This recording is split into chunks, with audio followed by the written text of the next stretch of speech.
Good afternoon, everybody. My name is Juan Rodas. Today we have former U.S. international player Jimmy Conrad. Jimmy, how are you in Fairfax? I'm doing great. Thank you for having me on your show, man. I'm excited to be a part of it. Most definitely. Well, like I said before, Jimmy, I want to appreciate your time because obviously we know you're extremely busy. You're a father and you do other things. So thank you so much for taking your time out of your day doing this for me. Listen, Juan, it's all smoke and mirrors, man. But yeah, I do have some things on my plate. But I'll always make time for you, my friend. Thank you. Appreciate it. To start off, Jimmy, if you could talk to us about your upbringing in Arcadia, California. If you could talk to us about that. Yeah, I mean, I grew up with parents that had me when they were teenagers. So my mom was 18 when she had me, and they broke up before I was born. So I was a kid of that kind of, not say generation, that situation, let's say. Yeah. It all worked out for the best, you know. My mom got married when I was 3, so I grew up with my stepdad and my mom, even though my dad was very present in my life. And everybody got along. I think they made a decision, a very mature decision at a very young age, to just be friends. You know, that was going to be better for me if everybody was looking out for the best interest of me as a kid, and to try to create a positive environment. And to their credit, you know, they did create that. And everybody still gets along, and I think that's led to me having a somewhat stable, though quite a unique growing up or youth, let's say. Yeah.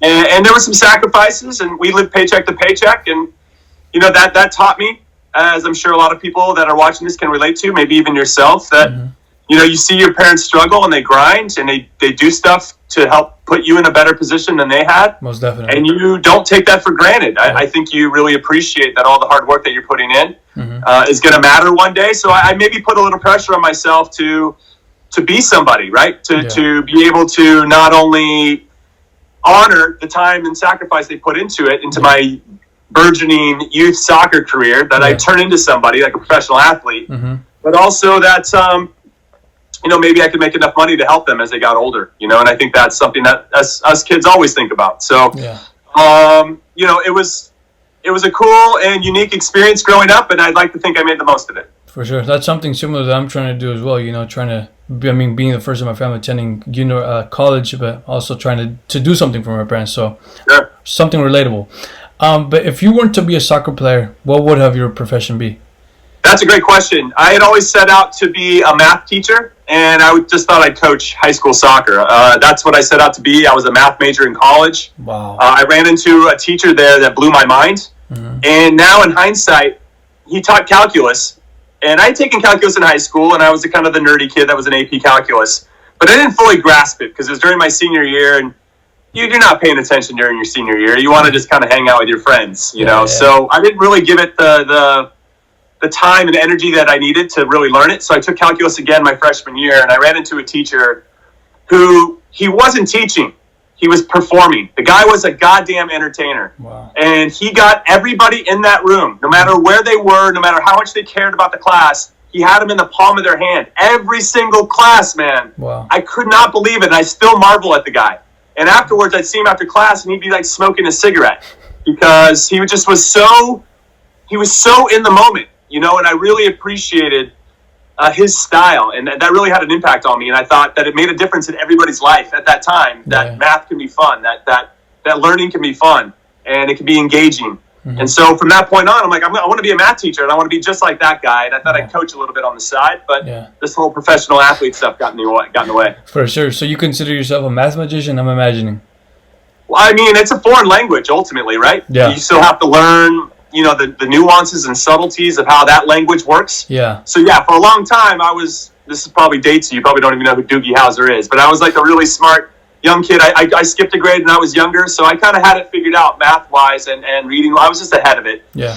And but then I just kind of got caught up in sports and took that direction, and now I do media, dude. I got to study for any of this stuff, you know. I just whatever I choose to do, I jump in with both feet and give it everything that I have. Yeah. I don't take anything for granted, and I try to learn every single day that I can be a better version of myself than I was the day before. Most definitely. What's something that we don't know about Jimmy Conrad? Something, you know, that would probably surprise us? Well, maybe the skipping the grade. You know, I don't think a lot of people knew that I skipped a grade. I think when you associate people that are professional athletes, you don't really consider them to be smart, you know, and I'd like to think that I tried to prove that I could be a little bit of both. Yeah. So that's one. That's a great question, man. I feel like I put a lot of myself out there, so I don't really have much to hide. I try to be as transparent as possible with my audience. Yeah. I used to pee my pants when I was a kid if I laughed too hard. Yeah. And I remember one time we used to play a game where, you play like American football. Yeah. You're just kind of out in the yard and just whoever has the ball, that's who you tackle. Yeah. Yeah, I can't remember the name of it. Well, the name that we used to use is inappropriate. But for that time, it seemed okay. But now it's super inappropriate. Yeah. And I remember I was laughing so hard one day that I peed my pants. Wow. And we're like 11 or 12. That's embarrassing as a social thing. So I'm like, hey, guys, I got to go get a quick drink, And so I went and just got the hose and I just kind of poured it all over me. So it kind of looked like I was just messing around, but I'd actually peed my pants. So there you go. There's a fun fact for you. For sure. What do you do in your free time? When you do have free time, because like we know you're extremely busy. Yeah. So my free time I dedicate to my daughters. I have two little girls, 12 and 8, and they're both playing soccer right now. So I'm volunteering, coaching both of their teams. Okay. My youngest is playing rec, so that is a challenge in itself because you have some kids that are just there to be babysat. They're not really there to really play. Yeah. So I'm so hardcore about a coach and how a game should look like and all that stuff. It's hard for me. Yeah. But my oldest is in the club scene. She's on a competitive team, and so she already has a coach. But I go out there and help with team shape and showing proper technique and just assist the coach. The coach who used to play professionally on the women's side, she's pregnant, so I'm going to see if I can kind of help fill in the gaps for her as she can't move going forward a little bit, and also once the baby's born. So we're just trying to work that out. But I just want to give back, dude. I've learned a lot along the way, both on the media side and just about life and being an athlete, that I think I have a lot to give back. And so I just try to fill my gaps in my free time with that. For sure. Wait, is it Coach Fiona? Coach Fiona, yeah. Fiona Sullivan, yeah. Okay, for sure. If you could have dinner with a legendary center back, who would it be with and why? I would probably go with Puyol, maybe? Potentially Puyol. I like his game a lot. And there's some similarities there when I look at his game to mine because he was all heart. Yeah. And I think that if people associated me or that was one of my qualities that I think I was a good intangible guy, right? I was good at communication. Yeah. I was good at always being there, having heart and never giving up, that type of stuff. Yeah. My ability is probably similar to Puyol's, where we could pull off the odd thing here and there, but we weren't going to win you a game with a killer pass. Yeah. And I did score the odd goal every once in a while, just like he did, but that's not why we were there. That's not why we were a good fit for the team. We were good teammates, good leaders, that type of stuff. Mm-hmm. So him, he would be on the list. I think Maldini, Paolo Maldini, who played many years, 20 years at the highest level. Yeah. He'd be fun to sit down and pick his brain about the game. Those Italians kind of see the game in a different way, the Catenaccio. But honestly, now that I'm in the world of kind of getting out of my bubble of just American soccer, just the Premier League, and you start to open it up. I'm working with La Liga this season, which has been very cool. It would be really interesting to talk with a center back from every single big league or from any big continent, right? Going down to Argentina, even talking to the Quakes coach, Matias Almeida, who played in Argentina for River Plate. Just what was that experience like? What's it like playing in Argentina? Now, I got to play against a few Argentina teams during my time, so I can speak to it a little bit, but he lived it, you know? So just to kind of get some insight, and then, when you think about players that played in Africa, it's a completely different game, Yeah, just, so it'd be cool to get kind of insight. If I could have dinner with, 5 center backs that had really good careers from 5 different areas of the world, I think you'd have a kick-ass conversation. Oh, for sure. And I'm pretty sure it might happen because of what you're doing now. You're now more exposed to different players and big names. For sure. Yeah, it's actually not a bad idea for a series. It's just getting all those people in one room is the hardest thing. For sure. Yeah. Now talking about your career, Jimmy, you had a long career and a very good career as well. But did you achieve everything that you wanted? Did all your dreams that you wanted, were they accomplished? Yeah, so I'll say yes. I think I surpassed my dreams. It's hard when you're a kid in the situation that I grew up in. Yeah. to think that you'd ever play for your country in a World Cup. Yeah. Like, that's just insane. That's just beyond. Yeah. In 1994, we hosted the World Cup here, and I was in high school. So it was very real, but my family, we couldn't afford tickets to games. So I didn't get to go experience what that was like. I got to go around and outside the stadium, and I kind of say hi to the fans because I lived pretty close to the Rose Bowl. Mm-hmm. And so you kind of got to see a little bit of it outside, but never inside. Mm-hmm. So it just felt so far-fetched. And then as you kind of continue to work on your game, you start to get more opportunities, and you start to get a little bit closer. Mm-hmm. You start to believe that it's possible. But when I was a kid, it was never...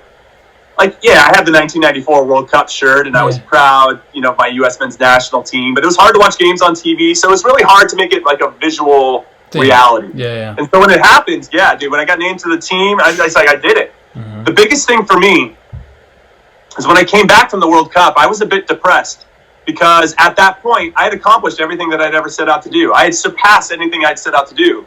So what was next? Yeah. And for me, who's very goal-oriented, I had done it. I had proved everybody wrong. I had held my own against the best in the world in the biggest tournament with millions of people watching. Yeah. What else was there left for me to prove? And so I had a bit of a letdown. And so I broke my jaw. In hindsight, was a good thing because it allowed me to I couldn't play for 8 to 10 weeks. Wow. And I could just rest. I needed the rest mentally because you're just pushing for so many years. Yeah.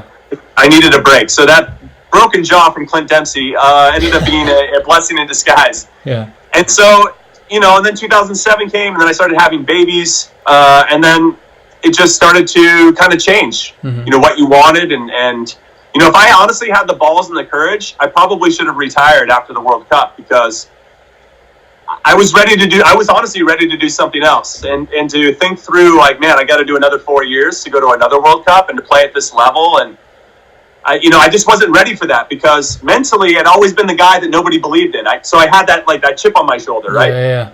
And then I got there, mm-hmm. and I proved to everybody that I could, and now everybody was trying to get to me. Mm-hmm. And I never had that mentality before. I didn't know what it was like to maintain. Yeah. I always knew just climbing, and so I didn't know, and I didn't know who to talk to about it. And my play dropped off, and then you add some real life stuff, like I said, with babies and marriage and, getting bigger contracts and more money. And honestly, it messes with your head, dude. And so I kind of lost my way a little bit, and I got it back, and I thought I finished relatively strong, all things considered. I would have loved to have gone to a second World Cup in 2010. It wasn't to be, and for a lot of different reasons, bigger conversation. But it all kind of stems from the fact that I wasn't really in a good space. Yeah. As crazy as that sounds, right? You achieve everything that you wanted, and yet at the end of it, you're like, now what? Yeah. And that was a hard thing. For sure. But once you did achieve going to that World Cup, I know you played in Poland, but you didn't want to go to a better league and play and possibly,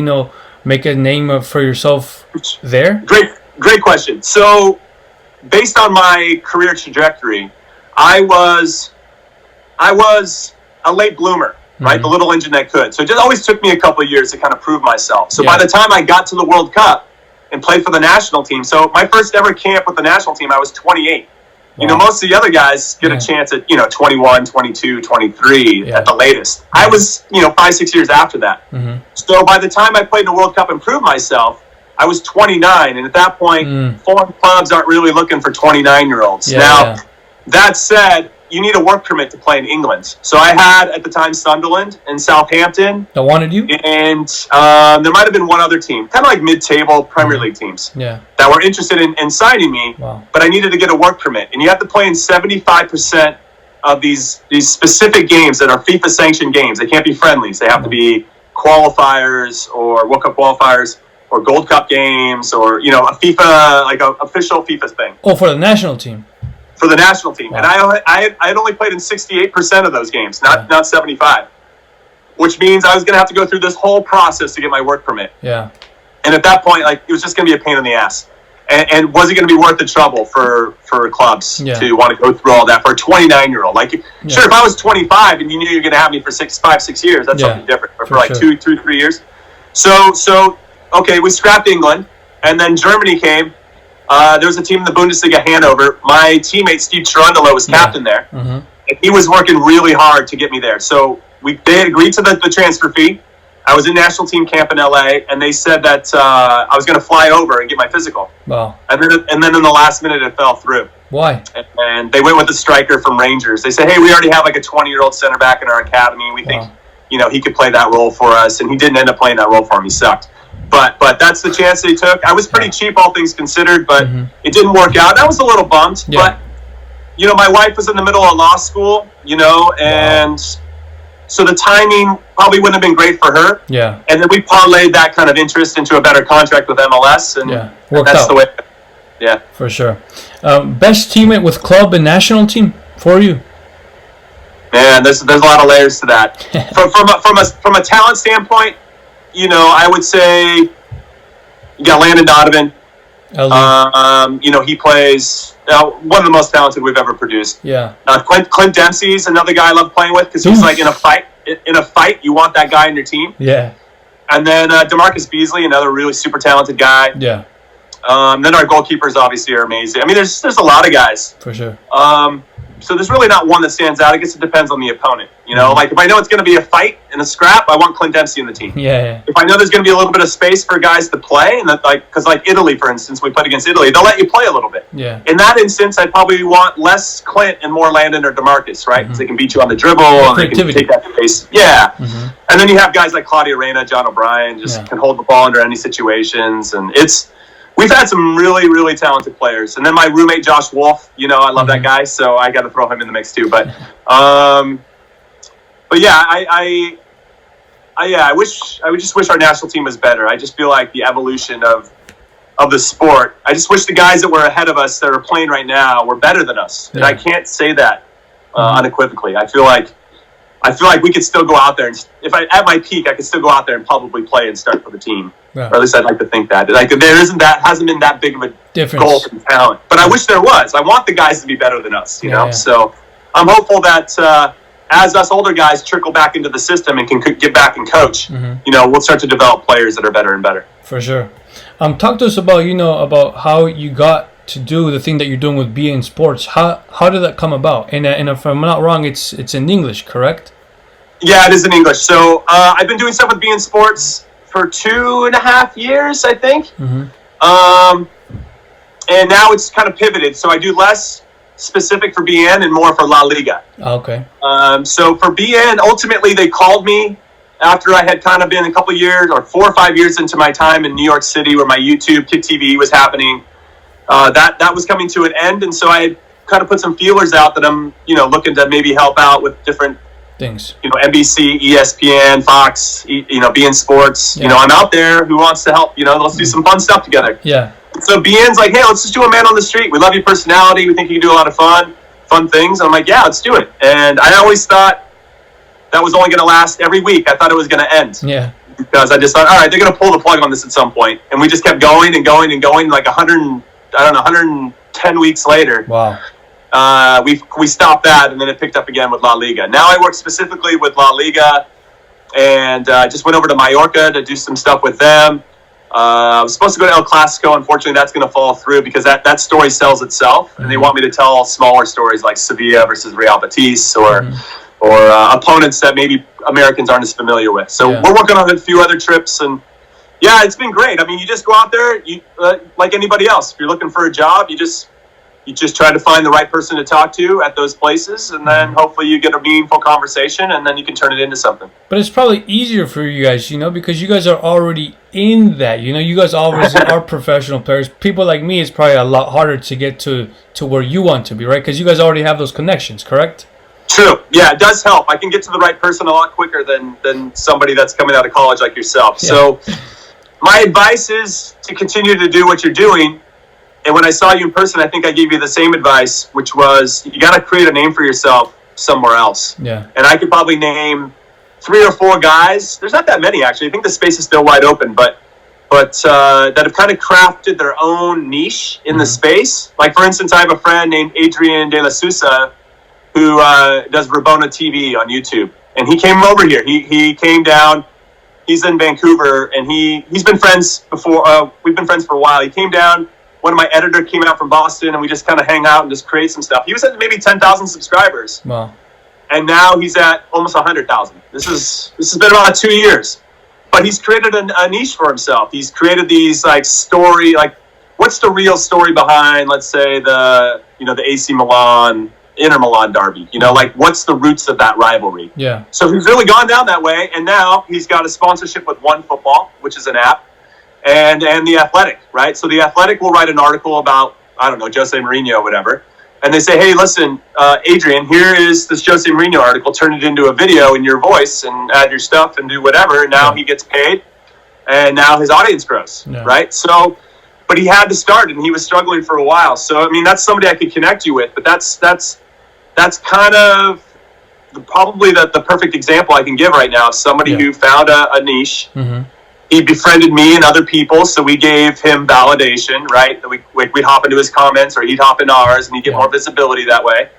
And then he'd just slowly grow, and then all of a sudden, you just start to get on bigger radars, and then all of a sudden, brands want to work with you, and then you just take off. Exactly. Like for instance, he's a huge Benfica fan, and Benfica, the club, found out about it, and they reached out to him. They flew him out to a game, and like that's how it goes, man. Wow. And so it's all there. You just have to be willing. And I think this is where people drop off. You have to be willing to not get views for a year. Yeah. You might, like it just doesn't happen. And so I'm friends with Casey Neistat, for all you YouTube nuts that love, guys that do vlogging. He's one of the biggest vloggers in the world.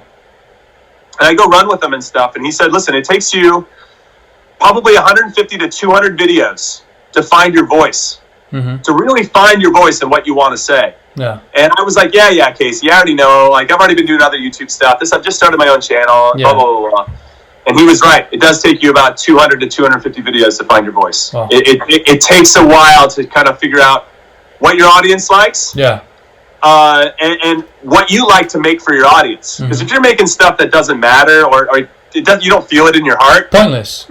Yeah, it's pointless. Even if your audience likes it a little bit, you still want to find that balance of what they like and what you like, and hopefully there's a merge there. So,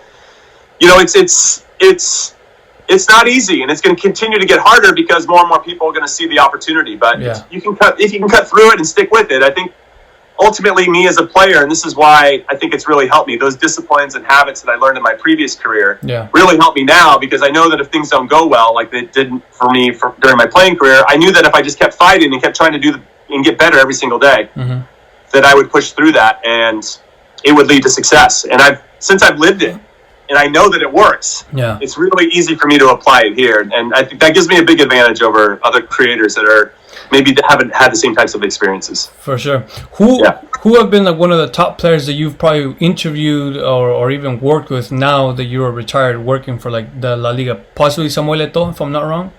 Yeah, so I did some stuff with Samuel Eto'o. Actually, I'm sitting on a video that we didn't end up getting out. I just forgot about it, which is, I had him and, God, who was the other guy? I can't even think of the name right now.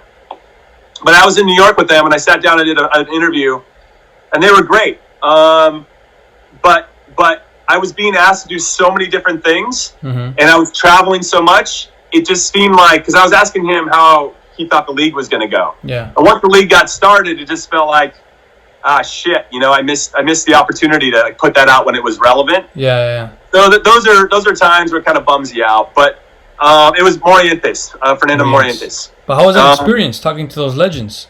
Yeah, it's great. I mean, they're normal guys, and I think they're a little guarded. They try to figure out who knows the game, who they can kind of talk to. Yeah. They're definitely comfortable amongst each other. And I got to spend a day with them. They were cool. And it was fun to hang out with them. I'm not as in awe of people as I once was, maybe, when I first got started. Now it's normal. It's normal. Yeah. You just see that they're normal guys, especially post-career when they're not playing as much, because you can sense that they're not as relevant as they once were. That's a really hard thing for guys that were in the spotlight for many years, when nobody really, nobody really, not that they don't want to talk to them, but it's not that same type of awe, Yeah, for sure. In your opinion, who do you think is the best center back in U.S. history? Obviously, talking about soccer. That's a good question. I would probably say, besides myself, Eddie Pope. I think Eddie Pope was probably our best center back. I'll give you a quick story on this. I watched Eddie Pope play growing up. Wow. And so I really emulated his game. I watched him so much, I knew exactly how he was going to move. Yeah.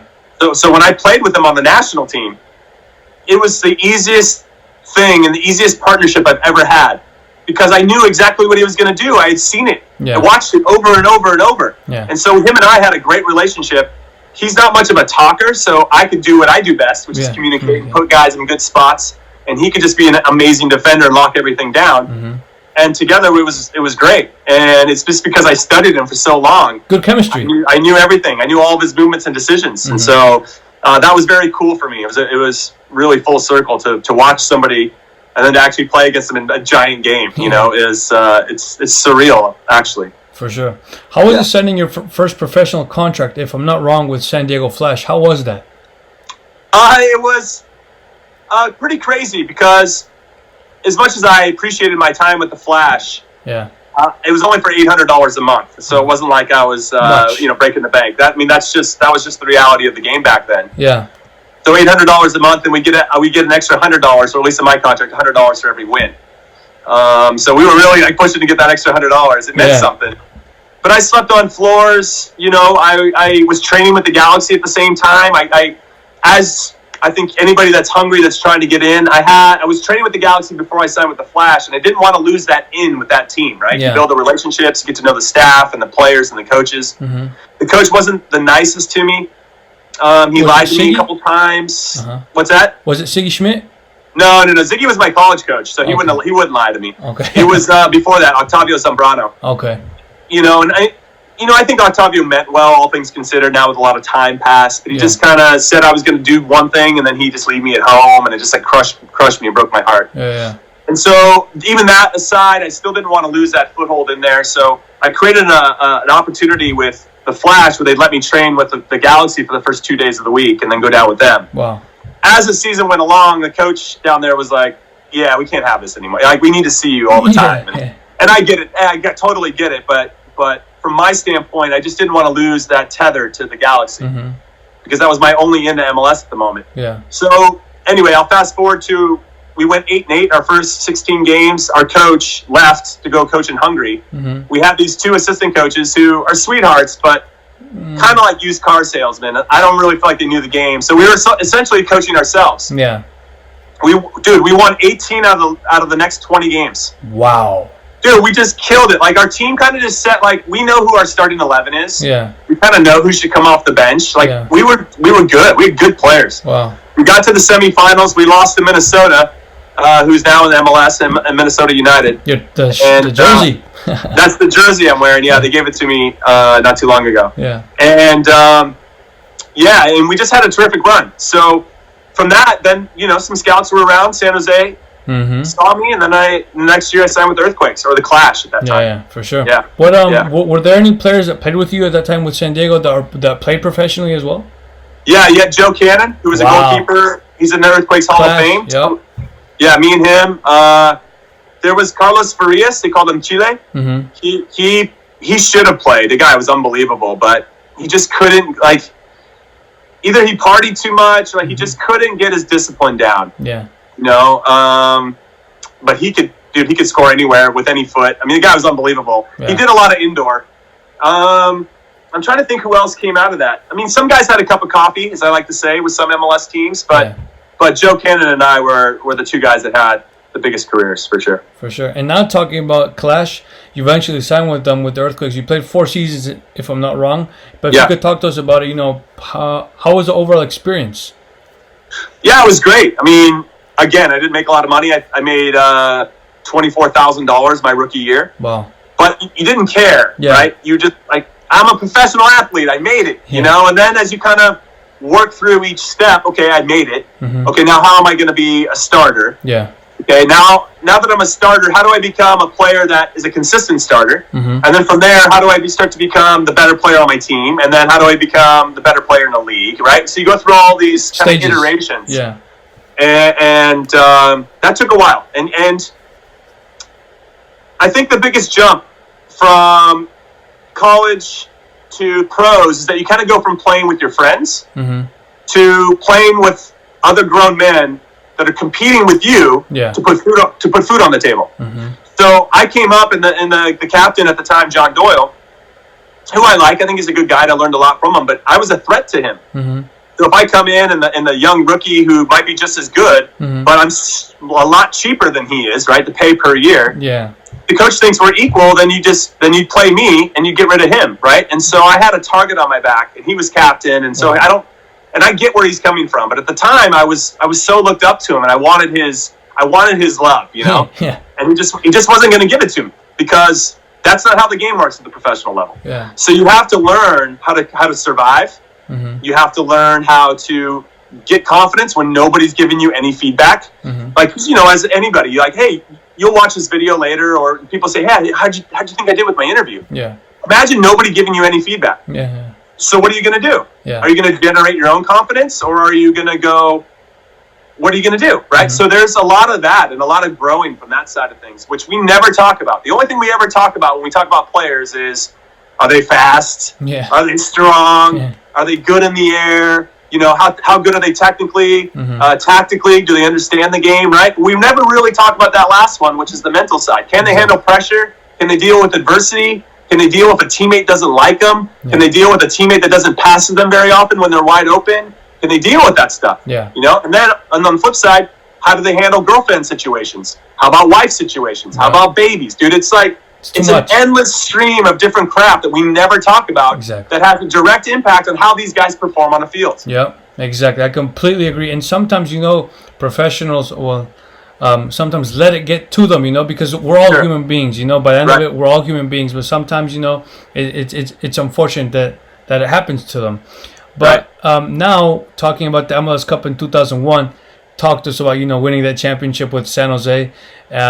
How did you guys celebrate it? Do you still remember the day? Oh, I remember the day very clearly. It was in Columbus Crew Stadium. We played against our rivals, the LA Galaxy. Yeah. We had played them earlier in the year. So we played them the first game of the season. We beat them 3-2. Wow. And the Galaxy were favored to win it all. We came in there. I think we were up 3-0. We after 20 minutes. Yeah. I had a broken foot at the time, so I missed the first 10 games. But I was there because I'm from LA, and I went. And we just I was sitting on the bench going, yeah, we're pretty good. And I really feel like that set the tone for us, like that belief that we could beat anybody. To go down to the Rose Bowl and beat the people the team that everybody thought was going to win. Yeah. And they were good. So then to face them at the very end again and then beat them in overtime, it's golden goal at the time. So if you scored, it was over. Yeah. So that kind of ending is amazing. You don't really see golden goal endings anymore. Yeah. So that was an incredible feeling. And I was 23 at the time, and I thought, man, I'm going to win another 5 MLS Cups in my career. And that was the only MLS Cup I ever won. Wow. So I don't know if I fully appreciated it as much as I should have, given that if I had known then that it was going to be my only MLS Cup, I probably would have celebrated like it was the best thing ever and never let go of the trophy. But yeah, it was a great experience. And I think for that group of players, it meant a lot to us because we had struggled in 99 and 2000. In 2000, the year before, we were the worst team in the league. So to go from the worst to being the best, you can imagine for all of us younger players, that was a good feeling. For sure. Was that when LD was still on Clash and El Pescadito Ruiz was on Galaxy? Carlos Ruiz, I don't think he joined the league till 2002. Okay. So the following year, or 2003. But we had Landon Donovan. Okay. That was his first year, yeah. Well, okay. And then did you ever play with the Guatemalan too, Jorge Rodas, if I'm not wrong, with Clash?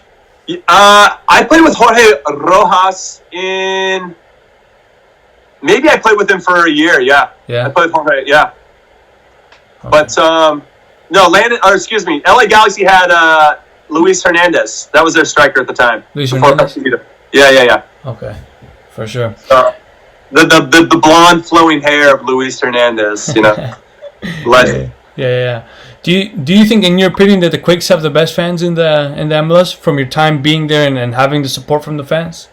I would say that they are not. I would say that they probably don't get the respect they deserve because they've had to deal with a lot. They had to deal with played in a stadium at Spartan that probably wasn't the best, visual experience, but. It was part of its charm with the Quakes at the time.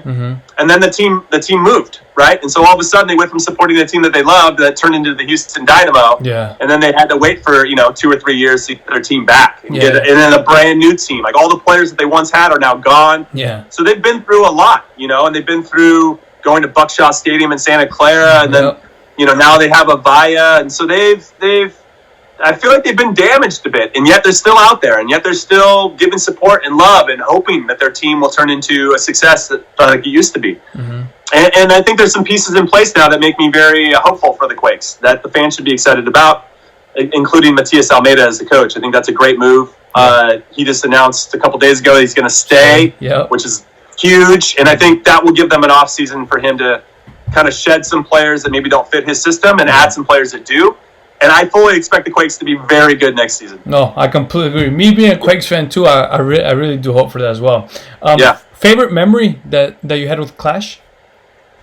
I mean, winning the MLS Cup is probably one of the first memories that jumps to mind as something special. You know, I spent a lot of time with Joe Cannon and Landon and Richard Mulrooney. We had one day in particular where a game got canceled because of 9/11. Wow. So it was pretty intense. But we didn't have practices for about 4 or 5 days because at that point nobody knew what to do. Is the league going to go on? What's happening? You know. Exactly. So we were so itchy to like run around. We went to like a 24-hour fitness and played basketball. So it was us four, and the court was a little bit smaller, so it was like a 4v4 court. Yeah. And we went in there, and there's a whole bunch of regulars playing, okay? Yeah. And they were good, but they didn't know that, we're in top shape, dude. Yeah. I mean, we're not great basketball players, but we can outrun you. Yeah. And so we kill them on the break. Like, we play good defense, right? We play good, honest defense, which they're probably not used to. We don't get tired. We rebound the ball like nobody's business. We can get out on the break as fast as possible, and we're just like layup after layup, and they can't keep up. Yeah. And they wanted to fight us. Like we kept. Wow. We didn't lose. We played for 2 straight hours on the court. It's like a story we still talk about to this day. It's been 18 years, dude, and we still talk about this day that we had when we ran people off the court at 24-hour fitness. Wow. And it was ridiculous. It's one of my favorite days ever in San Jose. Just being with those guys. Obviously highly emotional with the 9/11 stuff where everything's kind of in the balance and just running the court. And then we had a great dinner and we were having a bunch of fun. And it was great. It was a great day. And like I said, we talk about it still. For sure. Now living back in the Bay Area, do you still go to Hawaii? Do you go to Quakes games? I'm pretty sure you have connections to go to the games for free. Yeah, I worked with the Earthquakes last year. I did a little thing called What Would Jimmy and Joe Do? So it was me and Joe Cannon, who's still here in the area. Yeah. And we played ping pong against their goalkeeper. True. We did a couple videos, and then it got harder because the season was so hard last year. Yeah. Any fun things that I wanted to do, the front office was like, we're losing. We don't really want to put out videos where it looks like we're having fun. Yeah, that's true. So that made it difficult. So we kind of eased up on that, and we only put out I think 3 or 4 episodes. Unfortunately, we had kind of scheduled 8. Mm-hmm. So I'd gone to a couple of games. During last season, of course. And then this season, I went to 3 games. I went to 2 or 3 early in the season. Okay. And then my summer just got crazy with my own personal work and traveling. And then I just went to the last game, at home game against the Sounders, which was unfortunate, a loss. It was a tough way to end the season. I was really hopeful they'd get the results. But, I think it just sets up to have an even better year next year. And they're going to learn from this and stick together as a group. So, I don't know Matias Almeida all that well. We follow each other on Twitter, which is amazing. Yeah. But his agent was one of my former teammates. Who is it? Really what I want to do is to get to one of the trainings and just watch what he does, because he's very private about how he builds his culture and stuff. And for me, I don't want to interrupt that, or I'm not going to expose him in any way. I just want to watch and learn. Mm-hmm. Is a former teammate a Latino player? Yeah, his name's Santi Hersig. He's he played with me in Kansas City. He's an Argentine. Wow, okay. Super funny dude. And I thought it was funny when he said he was going to be an agent, and now here he is. He's got him, and he's got quite a few players. Yeah. Ever Banega, I think, for Sevilla. Okay. Yeah, he's got a lot of Argentine guys. Yeah. Sure. Lavezzi was at PSG, and now he's in China. He's got Lavezzi as well. Yeah, so he's got a few guys, and I don't bother him too much with that type of stuff, but but it is fun to I could get to Almeida very easily. Yeah, for sure. Obviously, as a center back, you had to defend a lot of strikers, but is there one in particular striker that probably was the hardest to defend? Maybe El Pescadito Ruiz. Listen, Carlos Ruiz was probably my biggest nemesis in MLS. A lot of trash talking. trash talking, and he just do the little stuff. He'd kick you when you're not, when the ball's away from you, or he was very good at positioning, getting his body like in a good spot before the ball got there. And it'd just be so frustrating because by the time the referee was looking at you, it would be you trying to get back in the play, and so you'd probably foul him, and then he'd flop, and then he'd get the call, and you're just like, it's Pescadito, But Pescadito and I are friends now, so it's all good. But that's good. Yeah, at the time, you're just like, God damn it, this guy, But he was so good, and he could score with both feet. Yeah. And I think we miss a player like him in MLS, frankly. You need somebody that doesn't care if he's the villain, doesn't care if he's the bad guy. Like Zlatan Ibrahimovic probably does that too, right? Exactly. He's going to say what he's going to say. He's going to play how he's going to play. And if you don't like it, he could give a shit, right? So I love that about those types of players, and I wish MLS had more of them, frankly. But because we, just like the WWE, right? You need heroes and you need villains. And I feel like MLS is always trying to protect itself. They don't want any villains because that doesn't look good. Yeah. But it doesn't really make anything compelling. So all you got is like they're building up these heroes, but there's no villains, man. Yeah. You need some villains. And so that's just something that if I was in charge of the league, I would try to work on a little bit more. It's like, it's okay to have a couple bad boys in the league, man. Exactly. It makes it more interesting that way. So Pescadito was probably one of my toughest marks, I'd say, in MLS. But overall, I got to play against R9 Ronaldo, and that guy is just unbelievable, dude. He's unbelievable. Yeah, for sure. And in 2000, you go to Poland and signed with Lech Poznan. Poznan, exactly. If you could talk to us, about that experience, jumping from MLS, going to Europe, different culture, new language, different league. But how was it?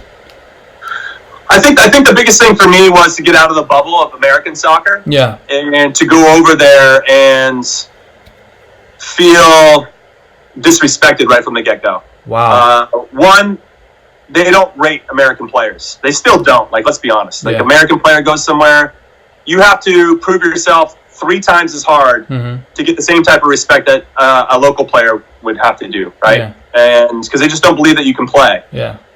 So it took a while just to win over my own teammates. But I think they quickly saw that I cared, that I was trying to get better, and that I actually was a good player. Yeah. And so then after you win over your teammates, it becomes something much different to win over players that you're playing against. So I got spit on, I got punched in the face. Wow. They just, there's no respect. They think Americans can't play. And so when you could play a little bit, that would frustrate them a little bit more. Yeah. They would be even bigger assholes to you. And I didn't have any protection. So it gets back to that mentality of how are you going to survive, man? Are you going to let this, are you going to crumble? Are you going to get all sad because people don't like you? Or are you going to stand up, puff out your chest and let everybody know that you're there? Yeah. That's the path. Like, you get to that point. You kind of try to figure out what that is, and then you hit that path. You're either going to go this direction and feel sorry for yourself, be like, oh, this league's too hard for me, or you're going to be like, I'm going to figure out a way to be a tough mofo, right? And keep going. And that's what you got to do. Yeah. And that's why I played for 13 years. Yeah. And that's why other players don't. For sure. Because it has to be between the ears, man. It's not, if you don't have it between the ears, you're not going to have a very long career. For sure. Well, was the language barrier? It's impossible, dude. Polish is hard. Yeah. It's insane. I tried to learn the basics, I can't remember them now. How are you? And thank you and please. I wanted to be respectful, of course. But to sit down, I knew I was only on loan, so I was there for 5 months. If I had signed a proper contract, I knew I'd be there for extended time, I would have tried to learn the language. But I just tried to get on with the pleasantries. And honestly, most of those kids there, all their pop culture stuff is in English, right? Yeah. So and listening to music and all that. So they had a decent grasp of English, so I didn't have to try very hard to communicate. For sure. The difference between the MLS and the league over there? I didn't think there was too much of a difference of a gap, to be honest. I think that the top teams were very good, like very, very good. Yeah. And you could probably hang with them for 15, 20 minutes. But once you got a little bit tired, and once you got tired and you got a little bit stretched, they just kill you. Wow. They absolutely kill you because they got a little bit more quality. They have a little bit more discipline in how they move. They've got players that know how to hold the ball a little bit better. Yeah. And and it just wears you down. And then, honestly, you start here, you start nice and tight, energy's good, and they start to pick you apart just slowly, these teams. This goes for all the top teams. I played against Real Madrid and all these top national teams, the same thing. They're like, all right, cool. We're going to wear these guys down. We'll just keep the ball.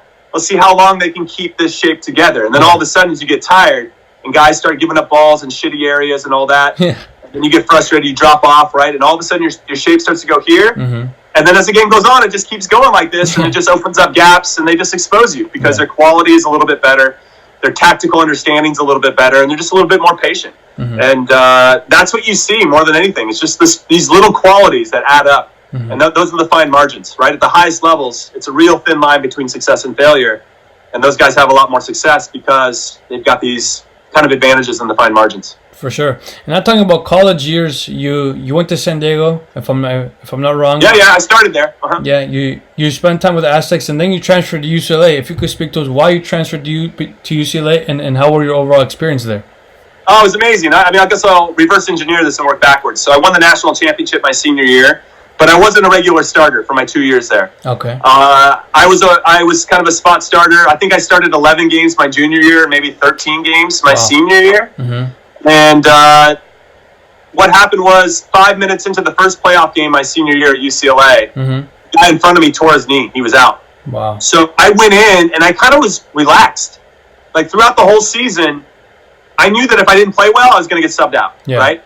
But because the guy got hurt and they had no other options, it was me. Yeah. And so I relaxed in a way that allowed me to be me. And I didn't feel like I had to be anybody but me. Mm-hmm. And that was really refreshing for me, and something I tried to remember as I kind of went up the ranks. Like, just stay true to being you and give everything you have. It'll work out. Yeah. It takes a while, though, to kind of get comfortable with that. So we ended up winning the national championship, and I thought, all right, cool, I'm going to get drafted into MLS for sure. And the other 4 seniors got drafted, and I didn't. So that's where I started the San Diego Flash, and so on and so forth. Yeah. Now, with San Diego State, the coach down there didn't see me play. I had a decent high school career. I was up for league MVP in my league. We just happened to be in the same league as La Cañada, and they were the number 1 ranked high school team in the country for boys. Wow. For 2 years in a row. They won 50 straight games. After I left my high school, I beat them. I scored the game winner in the game against. I should have scored 3 goals that game. I was on fire. Mm-hmm. But I scored the game. I played central midfield at the time. I scored the game winner at their home field, and then after that game, they didn't lose at home for 50 or 75 games, something crazy. God damn. So I could never win my high school league, man. I've won every other trophy in this country. I've won, national championships. I've won MLS Cups, Gold Cups, Open Cups, you name it. I couldn't win my goddamn high school trophy. Anyway, high school league trophy. Yeah. So, and then, of course, all the league MVP stuff went to other players because that other team was so dominant. Yeah. So we were always second place to these guys, and we were like maybe 1 or 2 points behind them in the standings. It sucked. Mm-hmm. So the visibility to me wasn't very high, and I got some interest from local Division II teams. Azusa Pacific was one. Yeah. University of Chicago was like an art school that had seen me play and really liked me. But I wanted to go Division I. I thought I could hold my own there. And so my youth coach just called. He kind of had somewhat of a relationship with the San Diego State coach. Yeah. And he said, hey, listen, I'm guaranteeing, I'm putting my life on this, that this kid can play. Wow. And so the coach is like, all right, I'll give him books, and maybe we'll help him with his, on dorm stuff. We'll get him like half off. Yeah. I was like, all right, I'll take it. It's a partial scholarship, you know? So even though it was like $800 a semester. Yeah. But whatever, to me it was a partial scholarship. So I kind of got that boost of like a partial scholarship. And I went down there, and I started the first game, and I played probably 30 or 40 games in 2 years. But the experience, we weren't great. I think we finished 500 my sophomore year. And we had a lot of good freshmen that came in with me. Yeah. But there was 10 of us. But then 8 of us wanted to transfer out. Wow. The coach was just a nightmare, man. And we could all feel like we weren't getting better. Yeah. Like we should have. Yeah. And the team wasn't good, and some of the people who recruited weren't the best. Yeah, it wasn't the best. So ultimately we all just let's just start calling around. So I called UCLA, and I'll make this a lot shorter, but Siggy Schmid basically, in summary, after a lot of back and forth, I went into his office cold. Because I could just feel like our conversations were stalling. So I'm like, listen, I'm just going to shave. I'm going to get really dressed up nice. I'm going to go introduce myself. Yeah. And well, it was a big risk, right? He could have been like, this is weird. You shouldn't do this. Or he could take it like he did, which was, this is cool. I'm glad he did this. I think that was a cool move by him. And so he said, listen, I'm not going to give you books. I'm not going to give you any money to come to our school. But I'll get you in. my grades were good. So this goes back to anybody watching. Staying in school and doing well in school is important, because if my grades weren't good, it would have been impossible for me to transfer. So I made sure my grades were good. That gave me the opportunity, and UCLA got me in. Wow. And I knew that if he's like, I'll give you 1 week to make the team. And I said, so I left that scholarship that I had at San Diego State, which had gotten a little bit better. I think they improved it a little bit my second year. Yeah. And they said that, and Cal State Northridge actually gave me a full ride. If I wanted to transfer there, they would give me a full, they pay for everything. Wow. But instead, I left that on the table and said, UCLA was my dream school. So I said, I'll take it. I'll take the 1 week. I just figured in my head that if I didn't make the team that first year, that would be my redshirt year, and then I have a whole year to be in school, get everything ready, and just train my ass off until I could make the team next year. So I didn't really wasn't that big of a deal. I just prepared myself for any failure, ready to go, and had a plan B. Yeah. So I did that, and like I said before, I was the first walk-on to start since Kobe Jones back in the day, and then I ended up winning a national championship. So there you go. Did you end up getting a scholarship? Nope. No. Never gave me any money. Wow. Yeah. Okay, but the good thing is that you won the championship. They can't take it away from me. Exactly. They can't take it away from me, Juan. Exactly. Jimmy, in 2003, Jimmy, you get traded to Kansas City Wizards. Did you want to leave San Jose? No, it was a big surprise. I didn't think I was going to get traded. I thought that I was going to be an important part of the team for the following year. Mm-hmm. But I don't know what happened with the coaching staff. I was a little bit frustrated in 2002 because I didn't feel like I was playing in my best position. I wanted to play more center back, and I was playing right back. Yeah.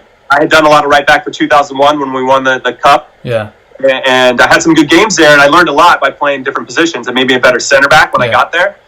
But I could just feel myself, it was itching for me to I need to start playing my best position. Mm-hmm. And I just couldn't get in the team with Jeff Agus and Troy Dyack, and those guys were excellent players, but I just needed to get in there. So I think maybe my body language was a little bit frustrated a bit, and I don't know if that sat well with the coaches, and I think they drafted Eddie Robinson, who they thought could, at that time, play that role instead of me, or at least do a good enough job. Yeah. So they had an opportunity to get Arturo Alvarez, or a draft pick, which ended up turning into Arturo Alvarez. Yeah. And they made the trade, and it fit well for me. I just didn't know anything about Kansas City. Yeah. So my wife was crying because she was in the middle of law school and just started law school. Wow. My mom was crying. We didn't know anything about Kansas City, and it just felt so far away in the middle of the country. And it turned out to be the best thing that could have ever happened to both of us. Mm-hmm. My wife ended up clerking for 10th Circuit Court of Appeals, which is a big honor. It's right below the Supreme Court. It's all the circuits. God. So she got to clerk for that because of the relationship she developed as she transferred out there to figure out what she should do. Yeah. So it turned out to be a great thing for her. Mm-hmm. And then professionally for me, obviously I parlayed that into becoming an all-star and defender of the year and national team, So it was great. We had our first daughter out there, and we had created some amazing friendships that still last today. And is the best thing that ever happened to us. But at the time, it was what? Where am I going? Who are these people? And why am I leaving my bubble of San Jose? I love it here. I want to continue to build what we built. And then so it was really hard for me because in 2003, I got traded at the beginning of 2003, and in the playoffs, we faced San Jose. Wow. And that was the miraculous comeback they had when they beat the Galaxy when they were down 4-1 and they scored 4 goals. Yeah, unbelievable. Probably the best game in MLS history. Yeah. And I couldn't believe it because we thought we were going to play the Galaxy because we were going to play the winner of that. Mm-hmm. And the San Jose came back. And then we played San Jose. And I'm like, oh my God, there's nothing I want more than to beat my former club. Yeah. And they came back and beat us in extra time. Landon slalom through, not my side of the field, the other side, and scored. It was over. Yeah. And I was heartbroken, man. And then they went on to win MLS Cup without me. Mm-hmm. And so your ego takes a hit. That you didn't think they could do it without you, but they did. And that's another slice of humble pie that you're going to face it in your career if you play long enough, that type of stuff. But then in 2004, we got to MLS Cup. Mm-hmm. We beat San Jose along the way. Yeah. So that was a bit of redemption. Of course, we lost in the final. Yeah. But, I had a little bit of redemption the following years. For sure. And you spent 7 years in Kansas City. What does that town mean to you? It's my second home. Mm-hmm. It's a place where a lot of things happen to me in a positive way. And I have nothing but fond memories of Kansas City.